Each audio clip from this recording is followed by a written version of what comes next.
आऊज़ुबिल्लाहिमिनश्शैतानिर्रजीम बिस्मिल्लाहिर्रहमानिर्रहीम। अस्सलामु अलैकुम वरहमतुल्लाहि वबरकातुहू। क्लास कैसे हैं बेटा आप? आज फार्मास्यूटिक्स का लेक्चर नंबर हम 12 डिस्कस करेंगे। लास्ट टाइम हमने ऑफिशियल और नॉन ऑफिशियल बुक्स के बारे में पढ़ा कि फार्मेसी की ऑफिशियल बुक्स और नॉन ऑफिशियल बुक्स क्या होती हैं, उनके नाम हमने डिस्कस किए थे। तो ये मैंने 2U 2B 2U से मुराद क्या है? यू से पहला यू होगा USB, फिर UNF।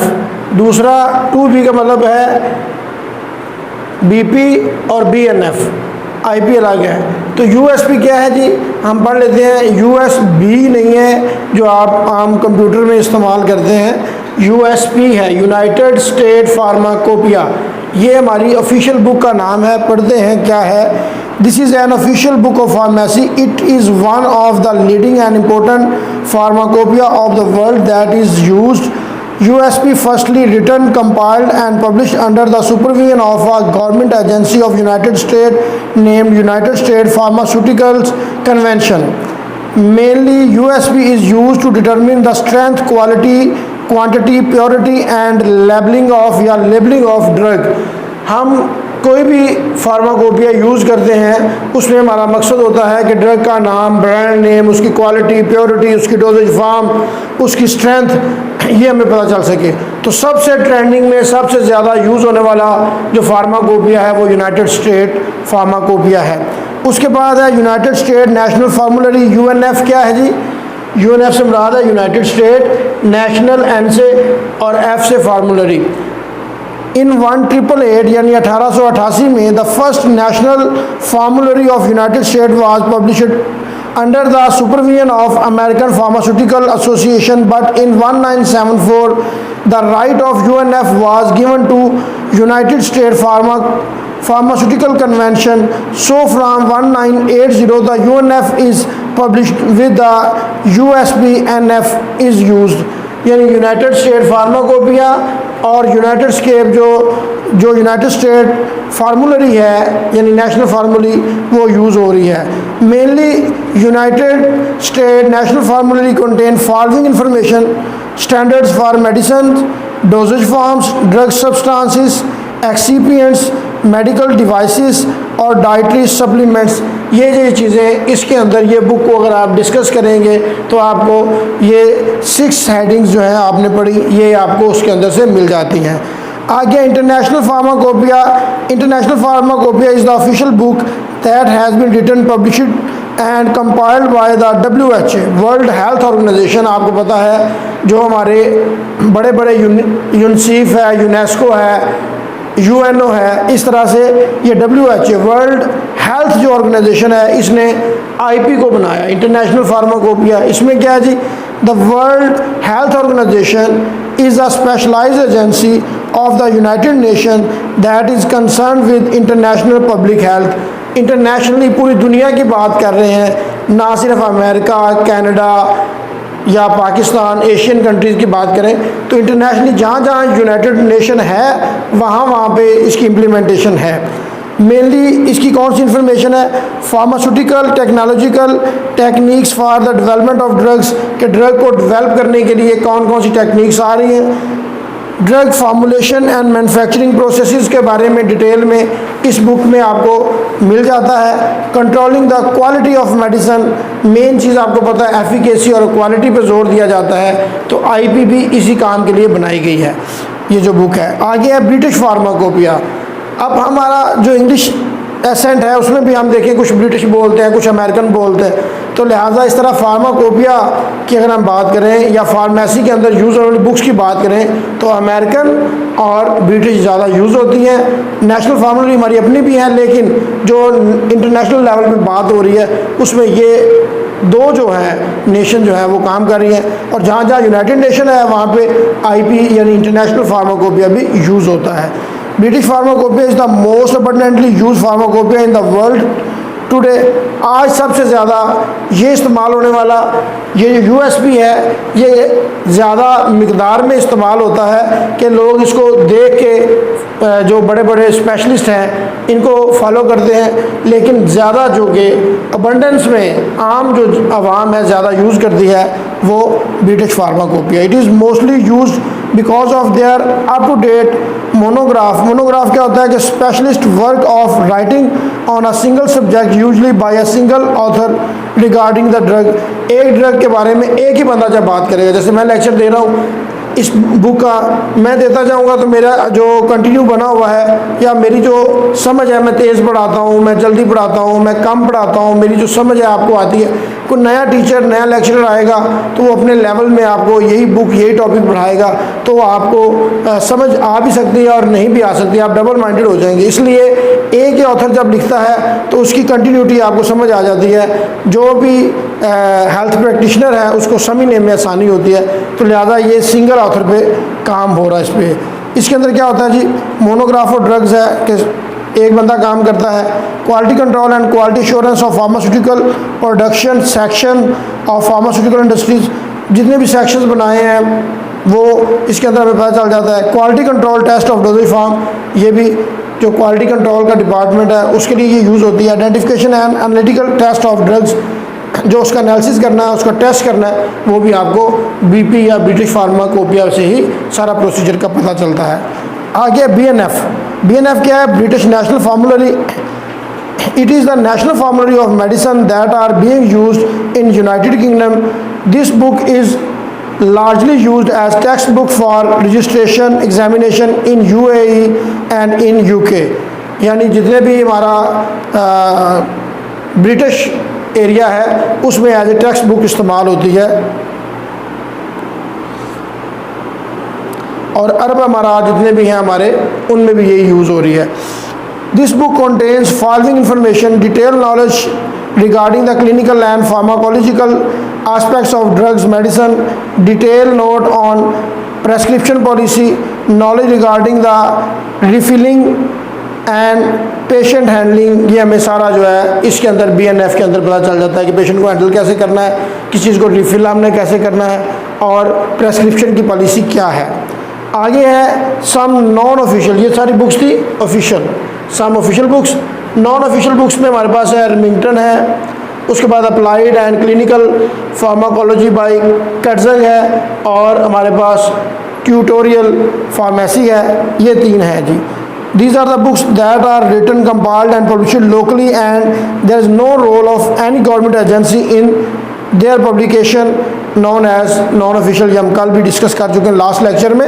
तो इनके नाम क्या है जी? रिमिंगटन फार्मास्यूटिकल साइंसेस, ये बुक है, बड़ी मशहूर है, पढ़नी पड़ती है जब आप एज ए फार्मासिस्ट या एज ए असिस्टेंट फार्मासिस्ट काम कर रहे हैं तो इससे आपको बहुत सा नॉलेज मिलता है। Applied and clinical pharmacology by Katzung, ये हम कैटजंग ने लिखी है, ये हम पढ़ सकते हैं, और ट्यूटोरियल फार्मेसी जो है ये हम पढ़ सकते हैं।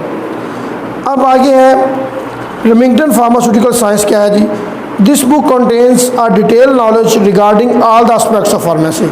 रिमिंगटन को पढ़ लिया तो आपको फार्मेसी की जितनी भी चीज़ें हैं आपको सारी समझ आ जाती है अगर आप पूरी बुक पढ़ लेते हैं तो। Applied and clinical pharmacological by Katzung, this book contain a detail knowledge regarding drug and their action on human, कि इंसान पर किसी भी ड्रग का क्या एक्शन हो सकता है, ये कैटजंग को पढ़ के आपको पता चल जाएगा। आगे tutorial pharmacy, this book contains a detail knowledge regarding the physical pharmacy, जितनी भी है उसको आपने अगर पढ़ना है तो आप ये बुक को पढ़ सकते हैं। तो ये हमारा आज का टॉपिक था related to official and non official books. ये हमने पीछे भी पढ़ा हुआ है। अब हमने आगे जो पढ़ना है बड़ा इंपॉर्टेंट है, पेपर पॉइंट ऑफ व्यू से बहुत अहम है, और इसको अच्छे से समझना है आपने कि डोजेज फॉर्म क्या होती है। अगर हम वैसे बात करें तो डोजेज फॉर्म वो फॉर्म होती है जो एंड प्रोडक्ट है, जो एंड मेडिसिन है, वो आपने कैसे लेनी है, किस फॉर्म में कैसे यूज़ करानी है। तो आज हम इसको डिस्कस करते हैं कि सबसे पहले DDS क्या है। DDS drug delivery system.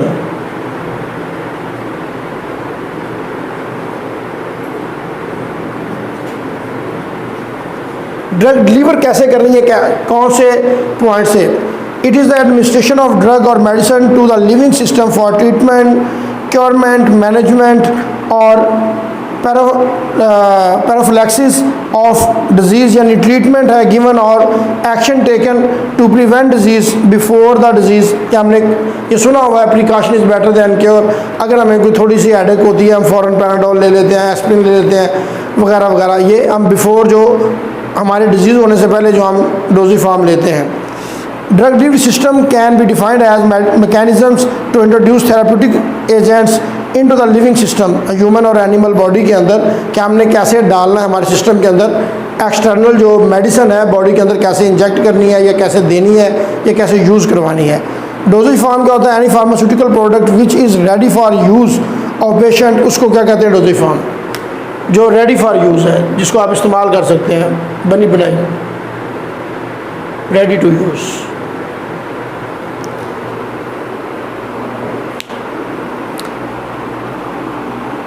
Any pharmaceutical product which has defined shape and have prescribed amount of active जो एक्टिव फार्मास्यूटिकल इंग्रेडिएंट है उसमें, उसको क्या कहते हैं? डोजेज फार्म कहते हैं। एपीआई से क्या मुराद है जी? Sorry, active pharmaceutical ingredient. अब डोजेज फार्म को दो हिस्सों में तकसीम किया गया है, एक रूट ऑफ एडमिनिस्ट्रेशन के लिहाज से और फिजिकल फार्म के लिहाज से। अगर हम डोजेज फार्म को रूट ऑफ एडमिनिस्ट्रेशन के लिहाज से बात करें कि एडमिनिस्टर कैसे कैसे कर सकते हैं, दवाई आप खा सकते हैं, लगा सकते हैं, सूंघ सकते हैं, उसके बाद आप इंट्राडर्मल ले सकते हैं, सबक्यूटेनियस ले सकते हैं वगैरह वगैरह, आज हम यही पढ़ते हैं। डिपेंडिंग ऑन द मेथड या route of administration dosage form come in several types, जैसा कि ओरल है। सबसे पहले हम बात करें ओरल। ओरल नाम से ज़ाहिर है हमारे मुंह के ज़रिए जो लेते हैं, ओरल। इनहेलेशनल, INHALATIONAL, जो हम इनहेल करते हैं, सूंघते हैं। पेरेंट्रल,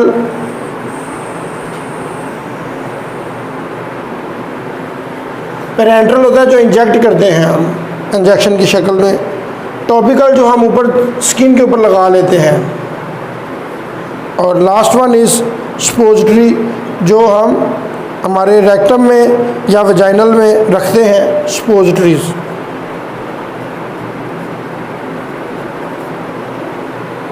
अब वन बाय वन हम इनको डिस्कस कर लेते हैं। सबसे पहले है ओरल। मेडिसिन या medications that are taken by mouth are called oral dosage form. Oral dosage form में हम क्या क्या लेते हैं? टैबलेट लेते हैं, कैप्सूल लेते हैं, लिक्विड सोल्यूशन और सस्पेंशन यानी सिरप लेते हैं ड्रिंक करने के लिए, पाउडर और लिक्विड सॉलिड क्रिस्टल ले लेते हैं। जैसे बच्चों को पाउडर फॉर्म में दवाई, पहले ज़माने में पैस्टल और मोटर के साथ दवाई जो आपने टैबलेट यूज़ करनी है उसको आप पाउडर फॉर्म में लगाते थे, वो फिर पानी में ऐसे करके हम यूज़ कर लेते थे। आगे है inhalational, medication that are delivered through the nose or inhaled and are absorbed through the nasal mucosa or bronchioles respectively are called inhalational dosage form। जैसा कि एरोसोल है, एरोसोल भी ऐसे ही है कि आपने नाक के ज़रिए लेना है। इनहेलर अक्सर आपने देखा हुआ है, जो दमे के जो पेशेंट होते हैं मरीज़ वो लेते हैं।